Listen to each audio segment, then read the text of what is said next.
자, 이제 오늘의 마지막 강의. 그럼 도시 및 주거환경 정비법은 어떠한 내용들을 다루고 있는지 전체적인 흐름을 한번 쭉 정리하도록 합니다. 좀 전에는 체계도만 간단히 잡았고 이제 그 세부적인 내용들에 어떤 것들이 있는지를 보도록 하죠. 첫 번째 나오는 게 뭐 있었죠? 용어 정의가 있었습니다. 이 용어에서 몇 가지는 꼭 정리를 하셔야 됩니다. 시험 문제에서 항상 영순위들. 첫째, 정비사업이라는 게 몇 가지가 있을까? 정비사업은 몇 가지가 있다? 세 가지가 있답니다. 첫째, 주거환경 개선사업. 두 번째, 재개발사업. 세 번째, 재건축사업. 이렇게 세 가지 사업을 우리가 묶어서 뭐라 부른다? 정비사업이라 부른다. 정비사업에는 세 가지. 다시 한번 주거환경 개선사업, 재개발사업, 재건축사업이 있습니다. 이때 주거환경 개선사업은 한마디로 어디서 시행되는 거? 달동네에서 시행되는 사업이라고 생각하면 돼요. 저 아주 허름한 동네, 달동네에서 시행되는 건 주거환경 개선사업. 재개발사업은 허름한 동네이거나 또는 허름한 상가들이 있는 지역, 허름한 동네나 허름한 상가나 공장이 있는 지역들, 이런 데서 시행되는 건 재개발사업. 반면에 허름한 아파트가 있는 지역, 거기서 시행되는 건 바로 재건축사업으로 보시면 되죠. 그래서 용어들 간단하게 한번 봅니다. 주거환경 개선사업이란 도시 저소득 주민이 집단 거주하는 지역, 이게 달동네죠. 여기에서 정비 기반시설이 극히 열악하고 노후불량 건축물이 과도하게 밀집한 지역에 주거환경을 개선하는 것, 이것도 주거환경 개선사업, 이게 하나고요. 또 하나 있어요. 두 번째가 단독주택 및 다세대 주택이 밀집한 지역에서 정비 기반시설과 공동이용시설의 확충을 통하여 주거환경을 보전, 정비, 개량하는 사업, 이것도 주거환경 개선사업을 하자. 그래서 주거환경 개선사업은 저런 식으로 두 가지가 있는 거. 두 번째, 재개발 사업도 두 가지인데, 첫째, 정비 기반시설이 열악하답니다. 노후불량 건축물도 밀집되어 있답니다. 그래서 주거환경을 개선하는 건 요거는 재개발 사업. 그러면 주거환경 개선 사업의 첫 번째 거하고 재개발 사업의 첫 번째 걸 비교해 보면 상대적이라는 걸 알 수 있어요. 이때 상대적이라는 게 무슨 말이죠? 한마디로 완전 개판인 지역, 도시 저소득 주민이 집단 거주하는 지역에서 정비 기반시설이 극히 열악, 노후불량철이 과도하게 밀집한 지역, 여기는 주거환경 개선사업. 재개발사업은 정비 기반시설이 극히 열악하지는 않고 그냥 열악하고 노후불량 건축물이 과도하게 밀집되지는 않았지만 밀집한 지역, 바로 상대적이죠. 완전 개판인 지역은 주거환경 개선사업, 약간 개판인 지역은 재개발사업, 이런 뉘앙스를 갖고 있습니다. 또 하나 있죠. 바로 상업지역 또는 공업지역에서 바로 상가나 공장들이 있는 지역, 이게 상업지역, 공업지역이죠. 상가나 공장들이 있는 지역에서 도시기능의 회복 및 상권 활성화 등을 위해서 도시환경을 개선하는 사업, 이것도 재개발 사업을 한단다. 즉 상가나 공장들이 노후불량 건축물이 밀집된 지역, 거기서 시행되는 것도 재개발 사업이라고 한단다. 반면에 재건축 사업은 정비 기반시설은 양호하다. 무슨 말이죠? 여기 아파트가 너무 낡아 빠져가지고 여기서 뭔데 재건축 사업을 시행하려고 하는데, 그런데 이 아파트 단지 앞에 가보라는 얘기입니다. 그 아파트 새로 재건축함으로써 도로 더 넓혀야 될까? 아니요. 지금 있는 도로도 차량 다니는데 별 지장이 없습니다. 또 하나, 상하수도 시설 같은 건 어떨까? 그것도 별 문제가 없답니다. 바로 정비 기반시설은 열악한 게 아니라 이건 양호하다. 주거환경 개선 사업은 정비 기반시설이 극히 열악, 재개발 사업은 정비 기반시설이 그냥 열악, 반면에 재건축 사업은 정비 기반시설이 양호라는 이 말을 조심하라는 얘기입니다. 그러나 아파트 지은 지 3, 40년 지났으니까 노후불량 건축물에 해당하는 무슨 주택이? 공동주택이 밀집한 지역, 즉 공동주택이 밀집된 지역이라는 데서 보통 재건축이니까 우리가 흔히 재건축하면 뭐가 떠오른다? 아파트 단지가 떠오르는 이유가 바로 공동주택이 밀집한 지역에서 시행되는 사업이 재건축 사업이죠. 그래서 이렇게 세 가지 사업을 구분하실 것. 자, 두 번째, 정비기반시설하고 공동이용이라는 말이 앞에 나왔었죠? 위에 정비기반시설, 공동이용시설, 차이가 뭘까? 첫 번째, 정비기반시설이란 우리 국토의 개미 이용에 관한 분들에 가보면 기반시설이라는 게 나와요. 기반시설, 사람이 살아가는데 꼭 필요한 시설, 도로, 전기, 가스, 통신, 상하수도 시설, 이런 것들이 있어요. 그런 정비기반시설은 기반시설인데 그중에 정비사업과 관련된 기반시설, 이런 뜻입니다. 즉 도로나 상하수도, 국어, 공원, 공유주차장, 공동구, 그런 것들은 전부 다 정비사업과 관련된 기반시설을 줄여서 뭐라고 한다? 정비기반시설이라고 부르고, 이런 종류들이 있단다 나오고, 반면에 주민들이 공동으로 사용하는 시설이 있습니다. 주민들이 공동으로 쓰는 것들 뭐란다? 공동이용시설. 예를 들면 놀이터, 마을회관, 공동작업장, 구판장, 세탁장, 화장실, 노유자시설, 이런 것들을 우리가 공동이용소를 부르죠. 그럼 시험 문제는 뭐가 나올까? 전비기반시설하고 공동이용소를 서로 구분할 줄 아느냐. 전비기반시설에 들어갈 걸 공동이용소에 집어넣고 공동이용소에 들어갈 걸 전비기반시설에 집어넣고 그래서 섞어서 시험 문제 내면 그걸 틀린 걸 찾아라 라는 게 시험 문제에서는 가장 많이 나오고 있죠. 자, 세 번째로서는 토지등 소유자라는 개념. 이것도 대단히 중요합니다. 도시개발법에서는 토지 소유자라고 그래. 근데 도시 및 주거환경 정비법에서는 토지 등 소유자랍니다. 여기는 등자가 들어간다는 걸 구분하시기 바랍니다. 도시개발 사업에서는 토지 소유자, 정비 사업에서는 토지 등 소유자란 말이 있다. 그럼 토지 등 소유자란 나눠지죠. 주거환경 개선 사업하고 재개발 사업에서의 토지 등 소유자와 재건축 사업에서의 토지 등 소유자가 구분되고 있습니다. 그중에 주거환경 개선 사업, 재개발 사업에서는 정비구역에 위치한 일단 정비구역이 지정되고 나면 이렇게 이런 데가 정비구역이 지정되면 이 정비구역 안에 있는 이 안에 위치하고 있는 누굴 말하는데 주거환경 개선 사업, 재개발에서의 토지 등 소유자란 토지 또는 건축물의 소유자 또는 그 지상권자를 말한다. 자, 누구 있죠? 여기 주거환경 개선 사업과 재개발 사업에서는 요 정비구역 안에 위치하고 있는 누구 있답니까? 토지 소유자가 있어요. 건축물 소유자가 있어요. 그 위에 지상권자가 있다면 이 세 사람, 토지 소유자하고 건축물 소유자하고 지상권자 이 세 사람을 뭐라 부른다? 토지 등 소유자라고 표현하자. 이렇게 되어 있습니다. 그러다 보니까 여기는 세 명이 들어있어요. 토지 소유자, 건축물 소유자, 지상권자 이렇게 세 명이죠. 여기 또는 자를 쓴다는 이 또는 자를 조심하시기 바랍니다. 또는 자는 뭐죠? 우리가 A 또는 B 또는 C 그러면 어떻게 되죠? 보통 A 또는 B 또는 C 이렇게 쓰면 어떤 뜻을 갖죠? 그때는 A 또는 B 또는 C는 이 또는 자라는 건 우리가 흔히 개별 요건이란 말을 써요. 또는 자 쓰는 걸 개별 요건. 다시 말하면 A와 B와 C 셋 다 동시에 같이 갖춰야 되는 게 아니고 셋 중에 어느 하나만 갖추면 된다. 이걸 또는 자라 쓰죠. A 또는 B 또는 C라는 건 셋 중에 하나만 갖추면 된다는 이걸 개별 요건을 하죠. 반면에 A 그리고 A와 B와 C 이렇게 쓰면 어떻게 되죠? 이때는 이걸 동시 요건이라고 표현하고 이때 동시 요건이라는 건 같이 갖춰야 돼. A와 B와 C라는 건 A도 있어야 되고 B도 갖춰야 되고 C도 갖춰야 되고 세 가지를 다 갖춰야 된다. 그럴 때는 A와 B와 C 이렇게 표현하고 반면에 A 또는 B 또는 C 하면 셋 중에 어느 하나만 갖추면 된다. 그래서 이런 건 개별 요건 A와 B와 C 셋 다 갖춰야 된다. 동시 요건 이렇게 말하죠. 그럼 여기서는 토지 또는 건축물의 소유자 또는 그 지상권자 그랬으니까 토지 소유자도 토지 등록세에 들어가는 거고 건축물 소유자도 토지 등록세에 들어가는 거고 그 지상권자도 토지 등록세에 각각 다 포함된다. 각각 들어간다 이 뜻이죠. 반면에 재건축으로 가볼까요? 그건 정비구역에 위치한 뭐라 되어 있다? 건축물 및 그 부속 토지의 소유자. 여기 글자가 사라졌다. 부속 토지의 소유자. 속으로 숨어버렸어요. 이게 자 정비구역에 위치한 건축물 및 그 부속 토지의 소유자. 지금 이 그림이 속으로 다 이렇게 밀려 들어갔어요. 그래서 정비구역에 위치한 건축물 및 그 부속 토지의 소유자라고 이렇게 해서 됩니다. 그럼 누구 있다는 얘기야? 정비구역에 위치하고 있는 바로 지금 이 정비구역 안에 있는 이 안에 위치하고 있는 누가 있대요? 건축물 및 부속 토지 소유자란 말을 썼잖아요. 이때 밑자라는 건 무슨 뜻이죠? and란 뜻입니다. and, 와자입니다. 따라서 동시요건이죠. 건축물도 갖고 있으면서 동시에 그 부속 토지도 가지고 있는 사람, 그 사람만 재건축에서는 토지 등 소유자라고 부릅니다. 즉, 이 아파트 단지에 누가 있죠? 건축물도 갖고 있으면서 부속 토지 가진 사람, 바로 아파트 소유자들이죠.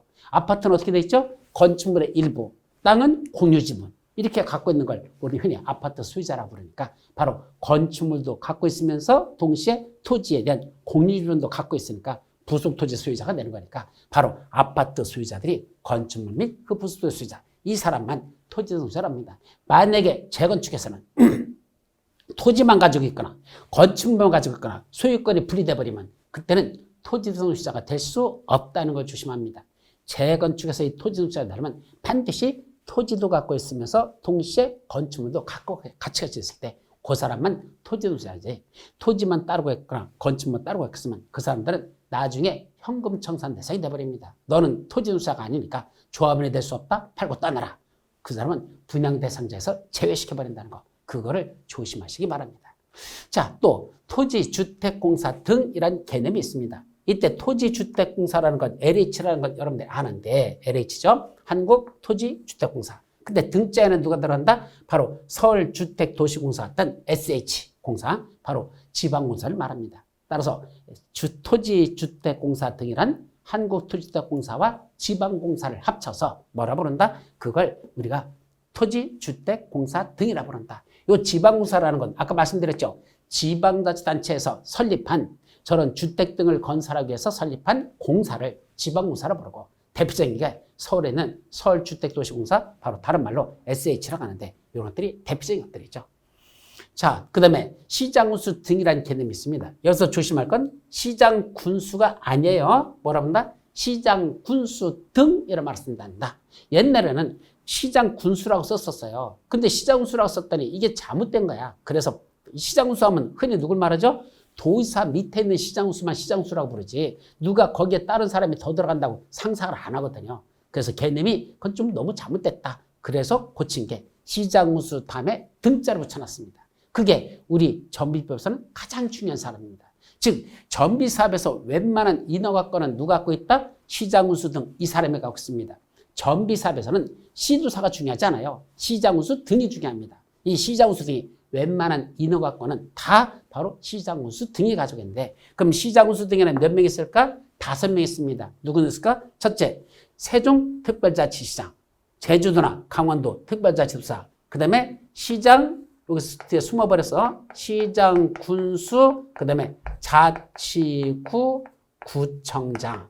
이게 들어있는 건데, 이 속에 페이지 속으로 이게 밀려 들어가서 그런 거니까 이렇게 씁니다. 다시 한번. 시장군수 등에는 몇 명 있다고요? 5명 있다는 걸 조심합니다. 누구 있다? 특별자치시장, 특별자치도사, 즉 세종특별자치시장, 제주특별자치도사.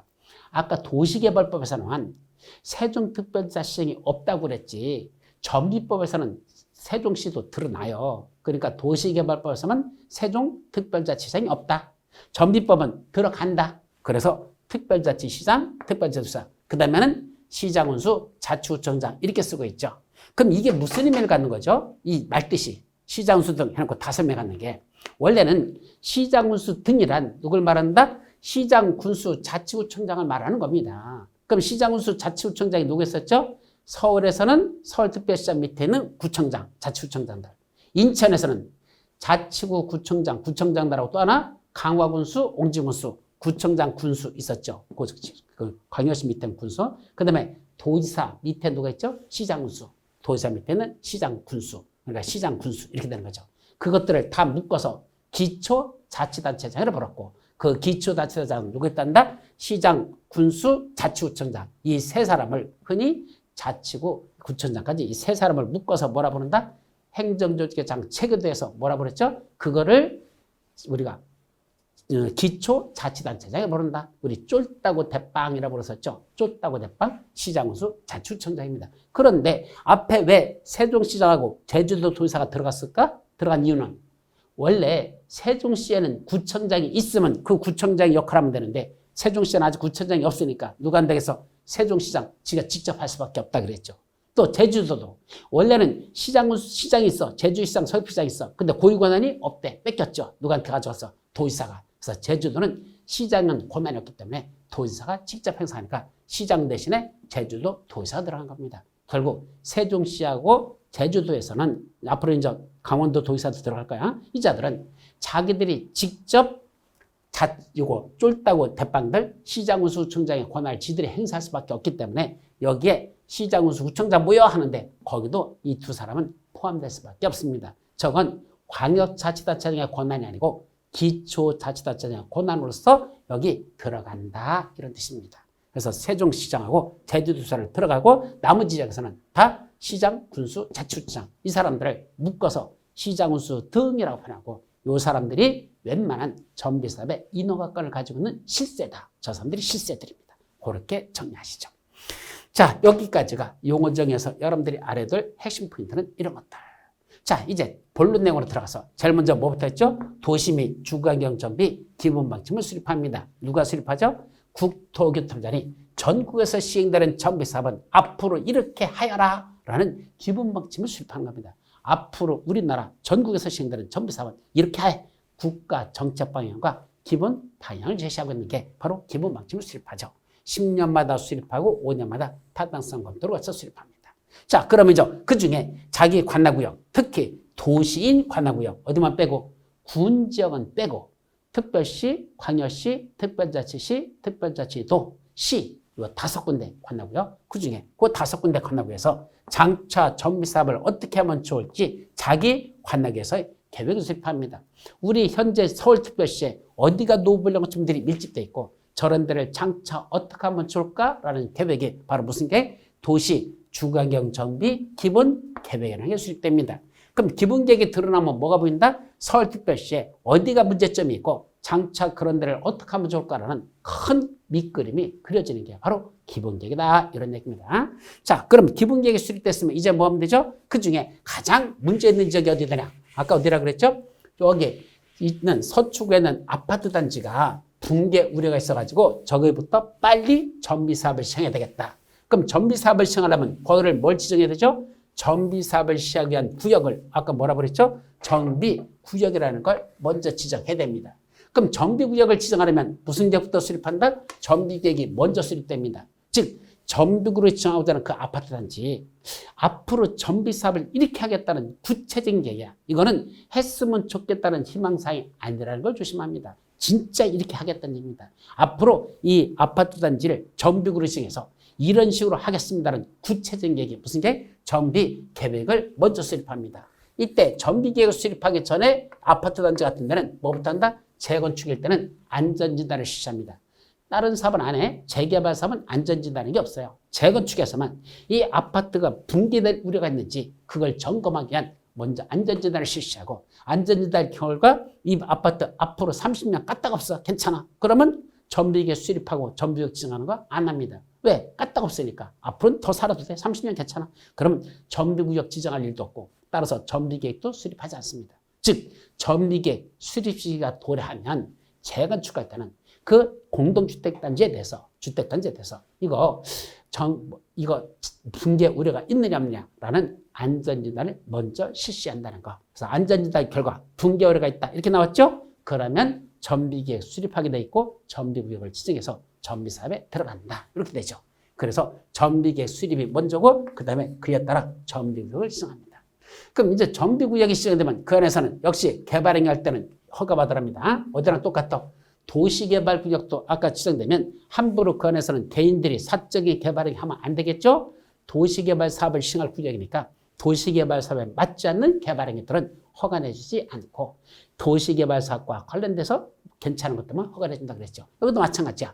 정비구역이 지정되면 정비계에서도 7가지 개발행위할 땐 건축물의 건축, 공작물의 설치, 토지의 형질 변경, 토석의 채취, 토지 분할, 물건을 쌓는 행위, 중목의 벌채 및 식재. 중목이라는 건 나무들 말해요. 이런 것들 베어나가나 심는 것들은 뭐 받고 할 것? 역시 허가받아라 라는 건 도시개발법과 비슷합니다. 똑같은 건 아니야. 내용에 깊이 들어가면 조금씩 차이가 나요. 어쨌든 이런 개발행위 할 때는 허가받는데 다만 경미한 개발행위는 허가받지 않아도 된다. 어떤 것들이 경미한 거지. 그건 나중에 정리하도록 합니다. 그런데 여기에 작년부터 공공재개발사업, 공공재건축사업이라는 게 들어가기 시작했습니다. 여기 공공재개발, 공공재건축이 뭐냐면 민간인 여러분들이 조합을 설립해서 하거나 토지 등 소유자가 하는 게 아니고 누가 사업을 시행한다? 시장군수 등 아까 특시, 특도, 시장군수청장 있었죠? 바로 그 시장군수 등이 직접 자기들이 하거나 아니면 LH나 SH 같은 지방공사, 토지주택공사 등 걔들을 지정해가지고 시장군수 등이 직접 하거나 아니면 토지주택공사 등을 지정해서 야 우리가 공공시행자들이 하자라는 사업이 뭐란다? 공공재개발, 공공재건축입니다. 대신 자기들이 사업을 시행하면서 어떤 식으로 하느냐? 제일 문제가 지금 우리 이런 재개발, 재건축은요. 그 안에 있는 토지 또는 건축물의 소유자들 또는 건축물의 부속토지 소유자들이 하는 게 원칙이거든요. 그럼 자기 집 철거하고 새로 짓는 얘기입니다. 그러면 그 안에는 뭐만 짓는다? 자기들 것만 짓는다는 얘기입니다. 소유자 것만 짓는다는 얘기죠. 그럼 그렇게 져버리면 문제가 되는 게 뭐죠? 공공 임대주택 지을 땅이 없어요. 그러니까 임대주택을 지키기 위해서 뭐 하더냐? 자, 너희들 거 줘. 그래, 원래 법적으로 지을 만큼은 너희들 거 줘. 대신 추가적으로 더 지켜줄게. 용적률이라는 걸 완화시켜서 건물을 추가적으로 더 크게, 더 많이 지켜야 합니다. 그럼 많이 지은 것 중에 일부는 너희들 분양주택을 해서 너희들 더 팔어. 그래서 너희들 사업비에 보태 쓰고 일부 나머지는 임대주택으로 활용하겠대. 그래서 원래는 정비사업이란 그 소유자들이 자기들 낡아빠진 건축물을 철거하고 새로 져가지고 지들이 갖게 주는 사업인데 대신 그걸 더 크게 원래 질 것보다 더 많이 져가지고 일부는 일반 분양하는 데다 보태 써가지고 니들 사업비 조달하는 데 쓰고 그 사업비 줄이고 나머지 그 중에 진 것 중에 일부는 임대주택을 져가지고 저소득 주민들이 살 수 있는 그런 주택을 짓겠다. 이렇게 하자는 게 공공재개발, 공공재건축의 핵심입니다. 그런데 공공재개발에서는 공공임대주택 짓는 게 그렇게 크게 문제되지는 않아요. 원래부터 거기는 그냥 쭉 뭐 소유자들이 다 각각 있던 데니까. 그런데 문제는 어디죠? 재건축에서는 만만치가 않습니다. 왜 그렇죠? 재건축은 보통은 아파트 단지잖아. 그럼 아파트 단지 안에다가 재건축을 하면서 그 안에다가 공공임대주택을 짓는다? 쉽지가 않더란 얘기입니다. 왜 그러냐면 주민들이 이질감을 느낀다고 그래요. 뭐라고 이질감을 느끼는 거죠? 우리 같은 부자 동네에 어떻게 저렇게 가난한 사람들이 사는 저런 여기다 주택을 여기다 짓느냐? 공공임대주택을 짓느냐? 그거 싫답니다. 즉 우리 같은 부자 사람들은 부자끼리 살아야 되지 어떻게 가난한 사람하고 섞어 사느냐? 이런 사고방식을 갖고 있는 게 우리나라 현실이거든요. 그러니까 주민들이 임대주택 짓는 걸 극도로 싫어합니다. 그래서 재건축에서는 공공재건축 사업이 별로 용적률을 완화시켜서 건물 더 크게 지켜줄게 라고 설득시켜도 주민들은 차라리 크게 안 져도 좋으니까 임대주택 안 짓겠다고 이렇게 나가는 경우가 일반적으로 많아가지고 사업에 난항을 겪고 있습니다. 반면에 공공재개발 사업은 그렇게 크게 그런 사람들이 반발을 일으키고 있지는 않아요. 왜냐하면 공공재개발은 면적이 넓잖아요. 그러니까 옛날부터 여기 임대주택도 일부 있었어.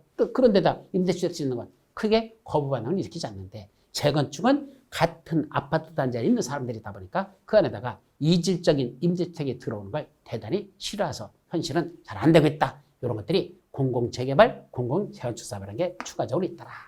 자, 지정된 정비구역이 어떤 때는 해제하여야 하는 게 없고 어떤 때는 해제할 수 있는 게 없습니다.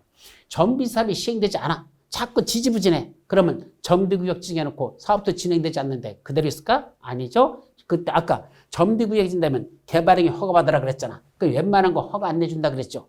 그럼 그 안에 있는 사람들은 가진 데랑 낡아 빠져가지고 노블령 건축물이 밀집됐는데 세월이 10년, 15년 지나는데도 사업이 시행되지 않고 계속 이렇게 묶어둬 버리면 가진 데랑 낡아 빠진 집들 더 낡아 빠지니까 차라리 그때는 풀어주자. 정비구역 지정을 해제해야 한다. 해제할 수 있더라. 그래서 풀어주는 이런 경우도 있습니다. 자, 여기까지가 정비구역이 지정되는 거 그랬는 거. 그럼 정비구역이 지정되면 이제 뭐죠? 정비사업을 시행하는데 주거환경 개선 사업에서 정비사업을 시행하는 방법, 재개발 사업에서 정비사업을 시행하는 방법, 재건축 사업에서 정비사업을 시행하는 방법이 각각 사업에 따라서 사업 시행 방법이 다릅니다. 여기 주거환경 개선 사업은 원래 4가지가 있습니다. 그 4가지가 있는데 그 중에 1번, 2번, 3번, 4번 4가지 중에서 1, 2번을 또는 1, 3번을 또는 2, 4번을 이런 식으로 혼용하는 방법까지 하면 5가지가 있습니다. 그래서 나중에 머리점을 따면 현수환관, 현수환관 외우는 법은 현수는 환관이라서 혼이 나지 못한다. 현수환관, 혼. 현수라는 사람이 있는데 이 사람 누구죠? 옛날에 우리 내시 환관이라고 있었죠. 그래서 애기 못 낳는 거, 그죠? 정자 있는 거기를 뭐 저기 지져가지고 애를 생산하지 못하게끔 이렇게 만들어버리는 바로 내시들. 그걸 현수는 환관이라서 혼이 나지 못한다. 현수, 환관, 혼 이렇게 5가지 방법이 있고요. 재개발 사업은 2가지밖에 없어요. 인가받은 관리 처분에 따라 하는 방법하고 환지로 파는 방법하고 2가지가 있고 재건축 사업은 1가지, 인가받은 관리 처분에 따라 공급하는 방법 1가지밖에 없더라. 이와 같이 주거환경 개선 사업은 5가지 방법, 재개발 사업은 2가지 방법, 재건축 사업은 1가지만 있는데 구체적으로 그 내용들이 무엇인지는 나중에 본론에 들어가서 여러분들이 그때 공부하시면 될 겁니다.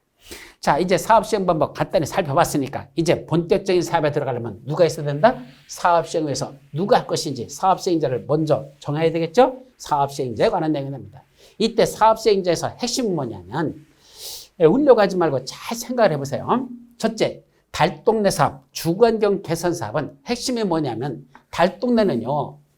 사실은 엉망진창이죠. 뭐부터 엉망이야? 도로도 보면 차량이 들어가지도 못할 만큼 좁은 골목길로 이렇게 돼 있잖아요. 그럼 뭐부터 해야 돼요?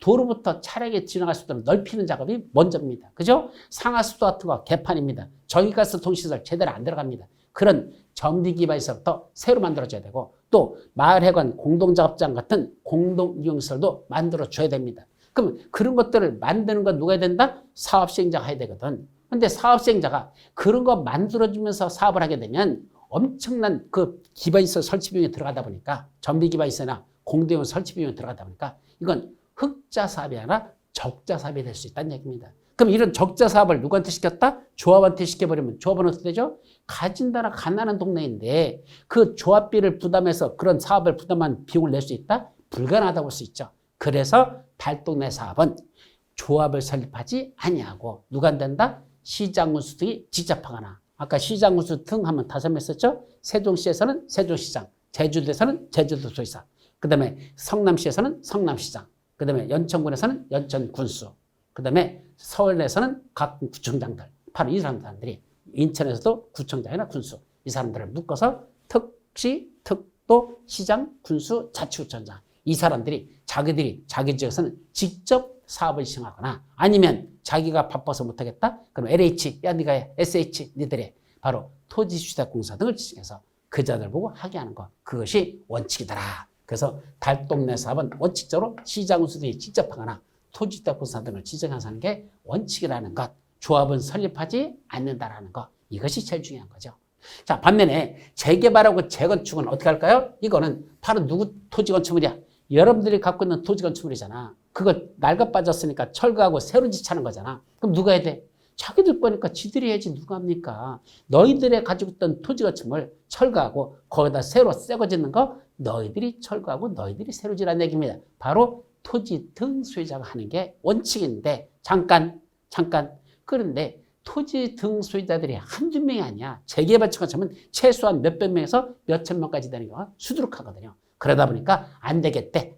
너희들이 너무 많으니까 사공이 많으면 배가 산으로 가니까 니들끼리 모여서 뭐 한다? 조합을 설립하랍니다. 그때 조합을 설립해서 하는 게 원칙. 그래서 재개발 사업과 재건축 사업은 둘 다 조합을 설립해서 하는 게 대원칙이라는 걸 기억합니다.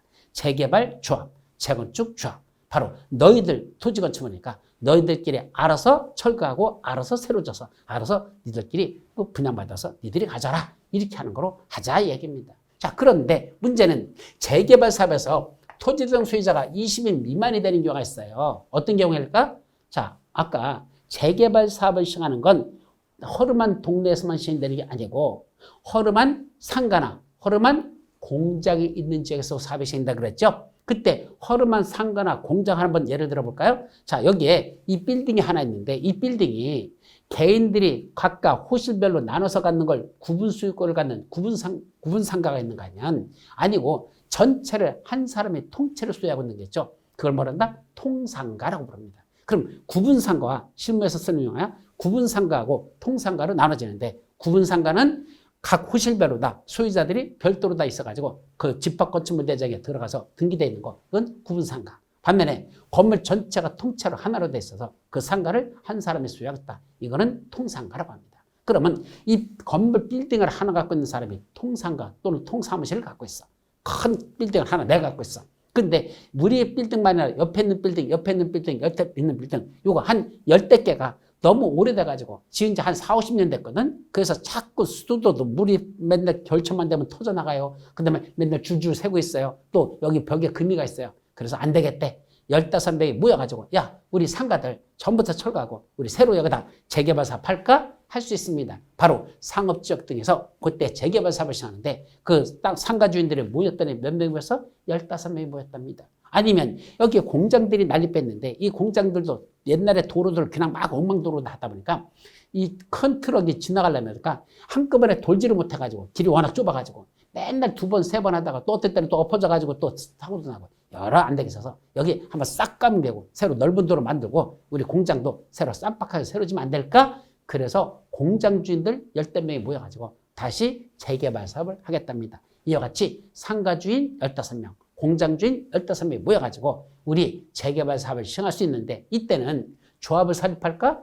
15명이 조합을 설립하면요. 조합장 1명, 이사 3명, 감사 몇 명 이런 식으로 되면 지들끼리 다 임원해 먹고 나면 조합원도 없어요. 그럴 때는 차라리 조합 설립하지 말고 너희들이 그냥 해도 되는데 몇 명? 토지등 소유자가 20인 미만일 때는 별도로 조합을 설립하지 아니하고 토지등 소유자가 직접 할 수 있는 게 바로 무슨 사업뿐이다? 재개발 사업입니다. 그래서 세 가지 사업 중에서 토지등 소유자가 직접 할 수 있는 건 바로 상가나 공장 같은 데서 시행되는 그 상가 재개발, 공장 재개발에서 바로 토지등 소유자가 직접 할 수 있고 그거 이외에는 재개발, 재건축은 반드시 조합을 설립하는 게 원칙이더라.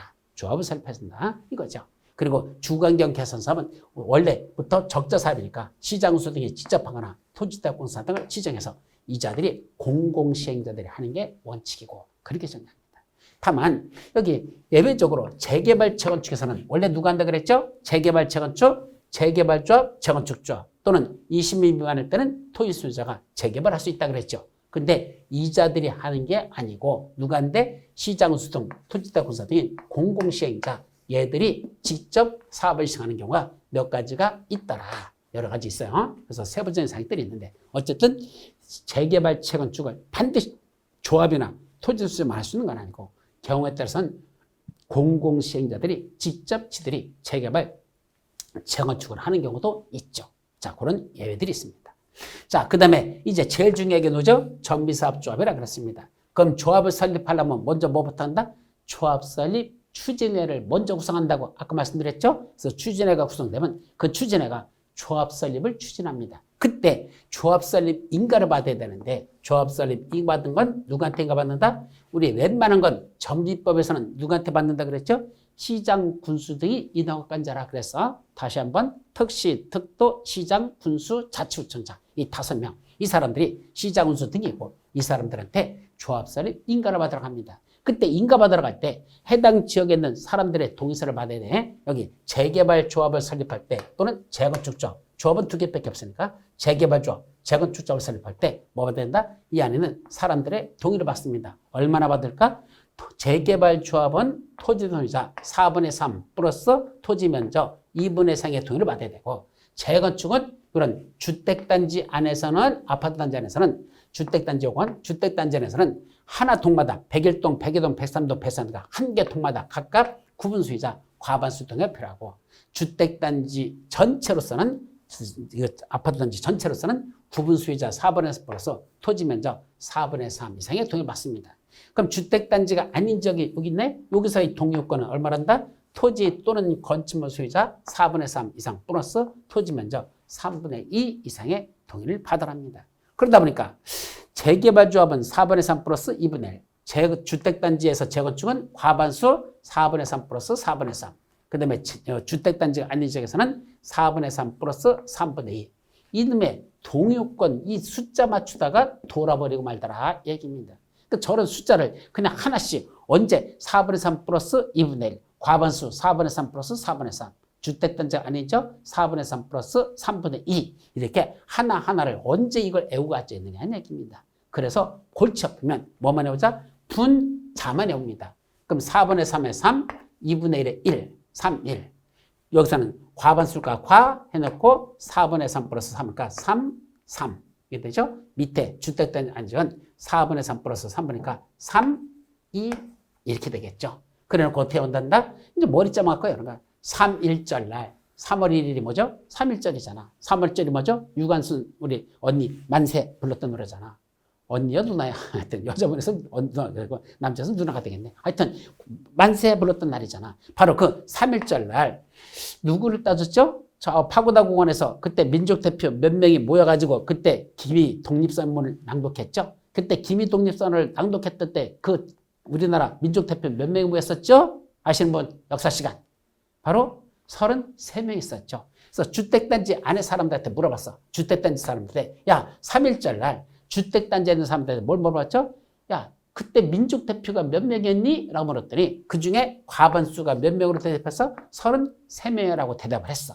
근데 주택단지가 아닌 지역에 있는 사람한테 물어봤더니 몇 명일까? 아니래. 32명이래. 누가 맞아요? 33명이 맞는 거죠. 민주대표는 33명이야. 따라서 어떻게 본다? 3.1절 날 주택다 안전에서는 민주대표를 과반수가 33인으로 제대로 알고 있는데 주택단지가 아닌 지역에서는 32명으로 잘못 알고 있더라. 이런 식으로 3.1절 과반수가 33인, 32인 이렇게 숫자를 외우는 것도 문제 푸는 데 있어서는 상당한 도움이 될 겁니다.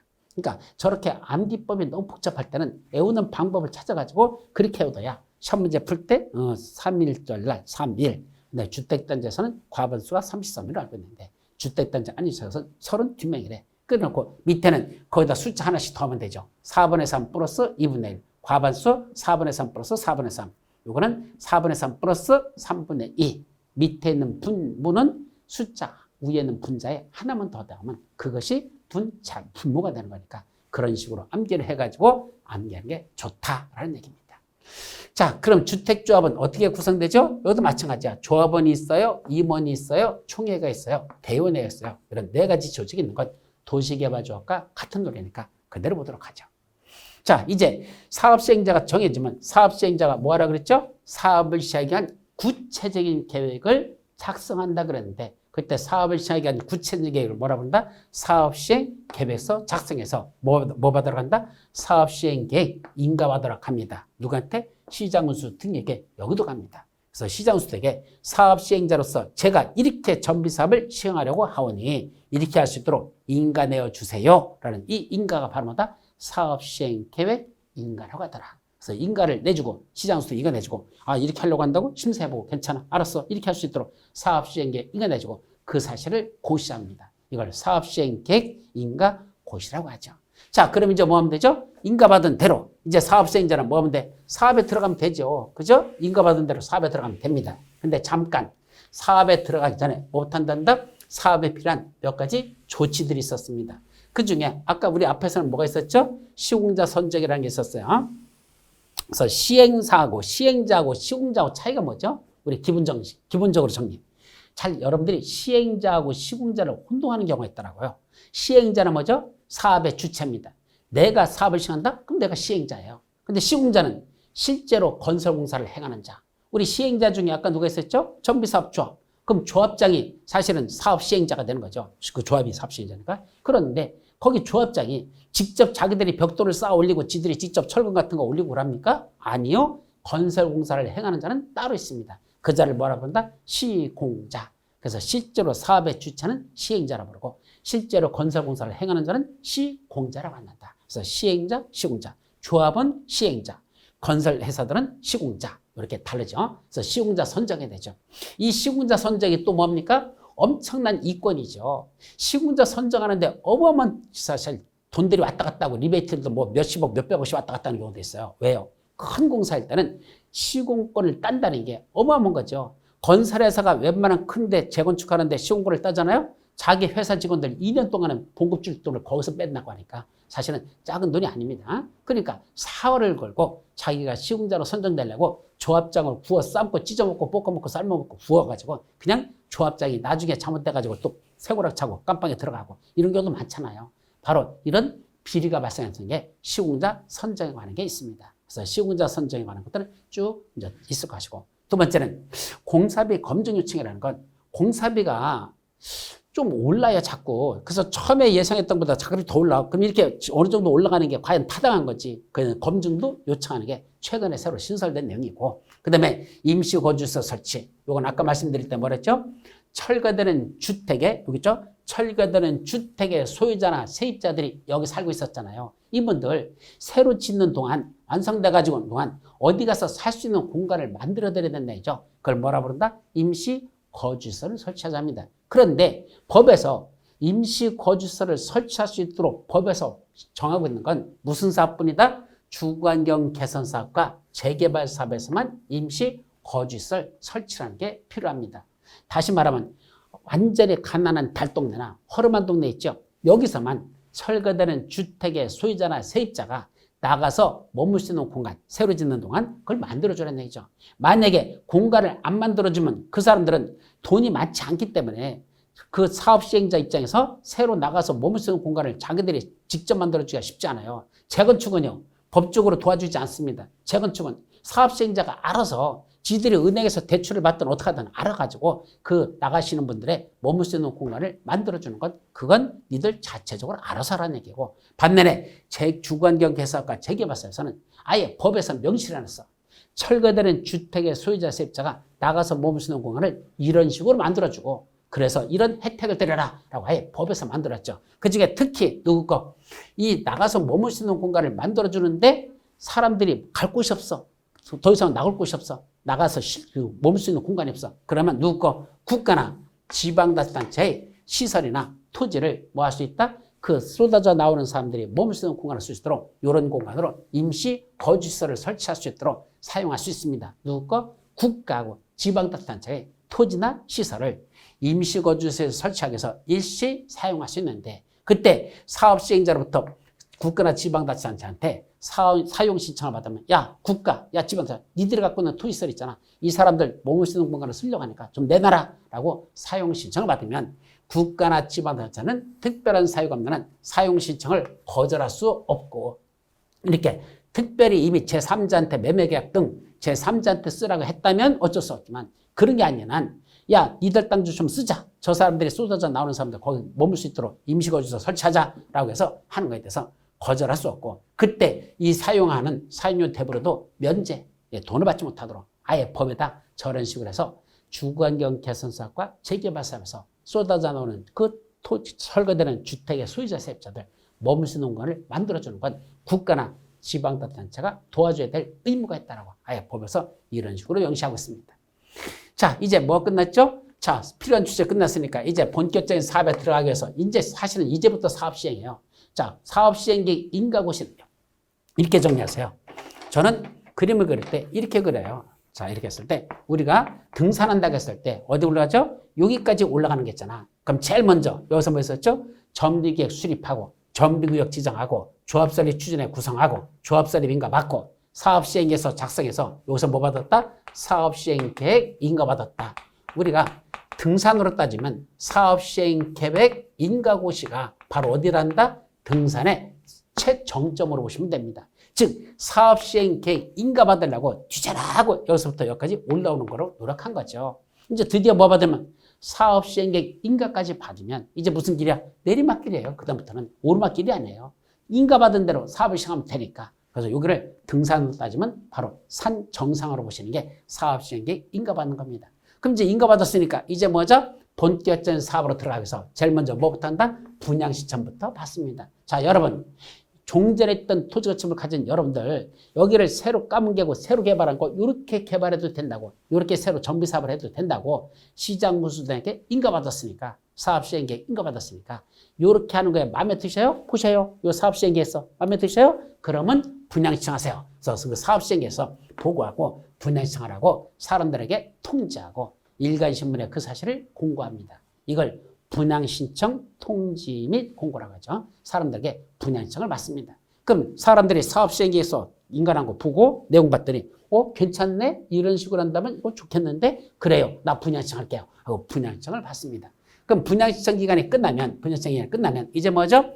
분양신청 들어온 사람들을 대상으로, 여기서, 봐봐. 이게 종전에 아파트가 이런 게 있었습니다. 그럼 이 중에 분양신청 하신 분들이 있을 것이고, 분양신청 안 하는 분이 있겠죠? 그럼 분양신청 안 한 분들은 뭐죠? 현금청산입니다.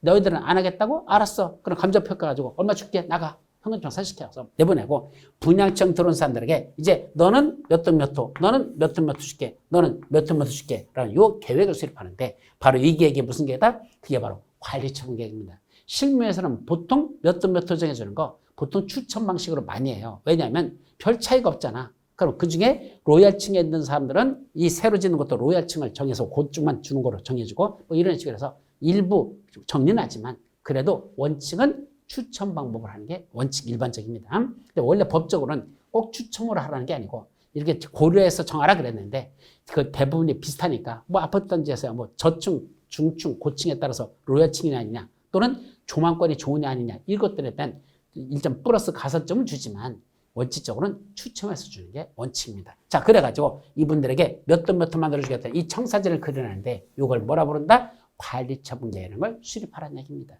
관리처분에 수립할 때 그때 관리처분 가지고 또 수립한 걸 인가받으러 가는데 누구한테 간다? 시장운수에게 인가받으러 갑니다. 그때 관리처분에서 분양 대상에서 제외되는 사람들이 있어. 아까 분양신청 안 들어온 사람도 있지만 분양신청이 들어왔는데 미안하지만 너는 줄 게 없대. 돈 받고 떠나랍니다. 어떤 사람이 있을까? 첫째, 너무 좁은 토지 또는 건축물을 소유한 자들. 그럼 너무 좁은 토지 또는 건축물은 한마디로 작은 걸 갖고 있는 사람들. 그분들한테는 새로 지어줄 만한 게 마땅한 게 없다는 얘기입니다. 그러니까 미안하지만 돈 받고 떠나라. 그것도 현금 청산. 또 하나, 정비구역에 지정된 이후에 분할된 토지를 취득한 자. 정비구역이 일단 지정됐는데 한 필지를 여 필지로 나눴어. 그다음 한 필지는 내가 갖고 나머지 9필지는 사람들에게 프리미엄 받고 팔아버렸어. 그때 그 프리미엄 받고 산 사람들 있잖아. 그 산 사람들은 분양 대상에서 제외될 수 있다는 거. 언제부터? 정비구역이 지정된 이후에 분할된 토지를 취득하는 사람들은 분양권을 주는 게 아니라 현금 청산당할 수 있으니까 가급적 그런 건 살려고 하지 말아라. 괜히 샀다가 나중에 그 본전도 못 빼고 손해보고 나갈 수 있다라. 그런 게 바로 현금 청산이라는 거죠. 자, 관리처분계에서 그런 내용들이 들어가 있다. 이렇게 정해요. 자, 그래서 이제 관리처분계에서 문제는 뭐냐? 타당성 검증이 있을 수 있습니다. 이때 타당성 검증이 뭐죠? 관리처분계획하고 사업시행 계획서에 있는 거하고 다를 수 있다고 아까 말씀드렸죠. 사업시행 계획서는 아직 분양신청 들어오기 전에 여러분들을 분양신청을 끌어들이려고 유도하려고 만든 계획서고 이제 분양신청 들어온 사람에게는 너한테는 이렇게 만들어줄게 라는 게 관리처분계획이라고 그랬죠. 그러다 보니까 아무래도 사업시행 계획서에서는 이 공사비도 더 금액이 더 작게 나오고 분담금도 여러분들 분담할 분담금도 작은 거로 이렇게 표시됐다가 왕창 나중에 늘어날 수 있죠. 어디에서? 관리청에서 사업비하고 분담금부가 더 오를 수가 있다는 얘기입니다. 그래서 어느 정도 일정 비율 이상 올라가면 과연 그렇게 오른 게 타당한지 관리처분에 대한 타당성 검증이라는 걸 거쳐야 된다. 그래서 타당성 검증에 관한 거 이런 것들도 내용에 있습니다. 자, 그러면 이제 관리처분계획 드디어 가져가서 시장운수에 인가받고 시장운수가 그 사실을 고시했어. 어떤 효과가 있을까? 조성된 대지나 건축물들의 처분 기준이 됩니다. 무슨 말이죠? 좀 전에 이렇게 돼 있던 거 분양신청 들어왔잖아. 너한테 이렇게 만들어줄게. 그래서 이렇게 주기로 했죠? 너한테는 이거 주고 너한테는 이거 주기로 했잖아. 그럼 나중에 이런 사람들에게 주는 건 뭐대로 줘야 됩니까? 관리처분계에서 약속했던 대로 관리청에서 이렇게 주겠다고 처분을 정했었으니까 그 처분하는 기준은 관리처분대로 해야 된다. 이거죠. 또 하나, 관리처분계획 인가고시가 있으면 종전의 토지건축물은 더 이상 사용 수익할 수 없습니다. 아까 말씀드렸는데 관리처분계획 인가고시가 나는 순간 이제는 이 아파트 뭐에 들어간다? 기존 건축물 철거에 들어간다는 얘기입니다. 그럼 철거하려면 현재 살고 있는 사람들 나가줘야 돼? 안 나가줘야 돼? 나가줘야 됩니다. 그래서 여러분들이 지나가다가 아파트 단지에 경추 관리처분계획 인가라는 프랜카드가 딱 붙는 순간 아 조만간에 여기는 불 꺼진 아파트가 되겠구나 라고 생각하시면 맞습니다. 여기 있는 사람들 이제는 나가시라 얘기입니다. 물론 안 나가도 되는 예외가 있긴 있어요. 근데 원칙적으로는 종전의 토지건축물은 더 이상 사인수 갈 수 없다. 이제는 철거에 들어갈 거니까 다 나가시라 해가지고 불 꺼진 아파트가 되시고 그 다음에 조만간에 철거에 들어간다는 얘기입니다. 그래서 철거해서 새로 다 졌어. 뭐대로? 여기 사업시행계획서하고 또 하나 관리처분에 따라 이거 새로 지잖아. 그래서 다 지었어. 그럼 다 지었으면 이제 뭐부터 해야 돼? 이 아파트 새로 진 거. 하자가 없는지 이상 없는지 검사해야 되죠? 그걸 뭐라 부른다? 그걸 준공 인가받고 이상 없다고 공사하려 고시라는 거라면 공사는 다 끝난 겁니다. 그래서 새로 진 거 이상 없는지 준공 인가받고 공사하려 고시하면 새로 진 아파트는 이상 없다. 끝났죠. 근데 이상 없게 지었다고 끝난 게 아니잖아. 끝났다고 다 끝난 거 아니야. 아직 뭐가 남았죠? 아까 관리처분계에서 너한테는 이거 주고 너한테는 이거 주기로 약속했잖아. 그럼 약속한 대로 저 현재 완공된 아파트 약속한 대로 넘겨줘야 되죠? 자, 가만히 있어봐. 너는 관리처분계 인가에서 어디 주기로 했었죠? 이거 주기로 했지. 이게 네 거야.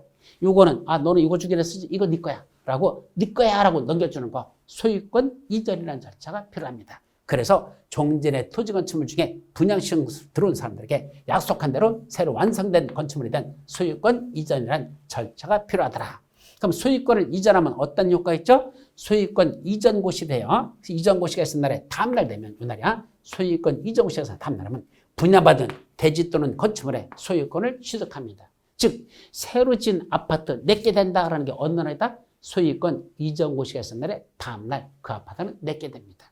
근데 여기서 여러분들이 이제 민법을 혹시 1차 합격하신 분들은 조금 맑게를 알아듣기 좋아요. 근데 1차가 아직 안 된 분들은 조금 어려운 얘기인데, 우리가 부동산에 대한 소유권을 취득하는 건 언제죠? 소유권 이전 고시, 소유권 등기, 이전 등기, 소유권 등기가 있어야 소유권을 취득하는 게 원칙입니다. 그런데 항상 소유권 등기가 있다고 소유권을 취득하는 게 아니고, 법률에서 따로 너는 소유권을 이때 취득해라고 법률에서 따로 규정하면 그 법률에 따라서 소유권을 취득하는 경우가 별도로 규정합니다. 그걸 법률의 규정에 의한 물권 변동이라는 걸 따로 배울 겁니다.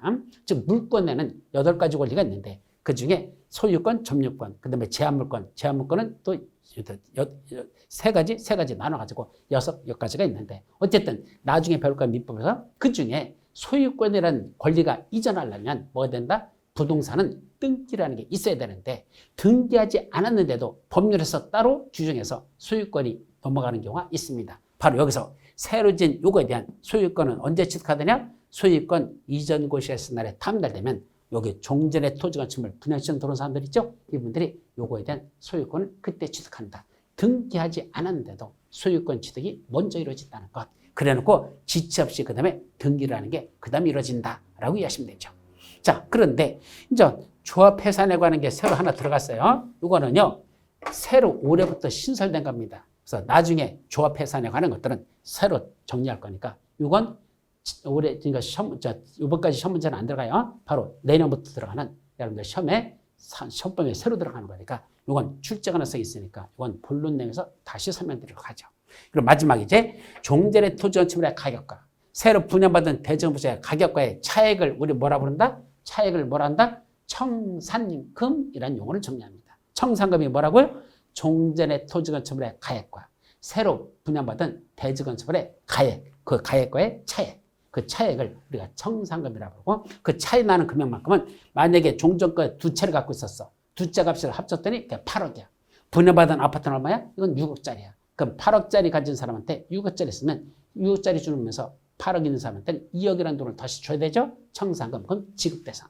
반면에 종전가 한 채 갖고 있으면 이게 3억짜리야. 새로 받는 거 얼마짜리야? 5억. 그럼 너는 2억 내놔. 그때는 2억이라는 청산금을 징수합니다. 이와 같이 종전의 토지의 가액과 분양받은 대지건축물의 가액과의 차액을 뭐라 부르고? 청산금이라고 하고, 그 청산금을 징수할 걸 징수하고 지급할 걸 지급하자. 그러면 사업은 다 끝나더라. 여기까지가 정비사업은 이런 식으로 시행된다. 이런 뜻입니다. 아셨죠? 그래서 정비사업이 만만치는 않아요. 내용도 많고. 그래서 정비사업을 깊이 들어가려고 맘먹으면 한없이 깊어집니다. 그래서 그렇게 하지 말고 시험 문제에서 집중적으로 나는 것들 그 파트만 골라서 정리해야 되지, 이 많은 걸 다 공부하다 보면 나중에 뭐 하느냐? 포기자가 됩니다. 그래서 공법에서는 6개 법률이 있다 보니까 사람들이 포기하기 시작해요. 그럼 제일 먼저 뭐부터 포기하죠? 제일 만만한 게 농지법입니다. 그럼 농지법은 몇 문제밖에 안 나니까 2문제밖에 안 나잖아. 40문제 중에서 2문제니까 제일 먼저 포기하는 게 농지법. 근데 농지법도 포기할 필요 없어. 최근에 개정된 내용들 있죠. 그거 위주로 해서만 정리하면 그래도 한 문제는 맞지 않을까. 그러니까 그것도 한 문제만 맞추면 되니까 그것만 정리하고, 그 다음에 정비법도 전체를 포기하지 마시고 그중에 핵심적인 거 이거 난다, 이거 난다, 이거 난다는 몇 개만 정리해서 그거라도 공부해 주시면 6개 중에 3개 정도는 맞을 수 있으니까 그거라도 정리하자. 많이 하려고 하지 말자. 그렇게 정리하는 게 최선이라는 걸 말씀드리도록 하죠. 자, 오늘은 여기까지고 다음 주에는 뭐 보죠? 이제 건축법이 무엇인지 3주차에는 건축법에 관한 걸 살펴보고 마지막 주에서는 주택법과 농지법에 관한 핵심 내용들을 다음 주에 정리하도록 합니다. 그래서 오늘은 도시개발법과 도시 및 주거경제법 여기까지 살펴봤죠. 자, 만만치 않으니까 한 번 더 좀 복습했으면 좋겠다는 걸 말씀드리면서 자, 오늘 강의 여기서 마무리하도록 합니다. 여러분 대단히 수고하셨습니다.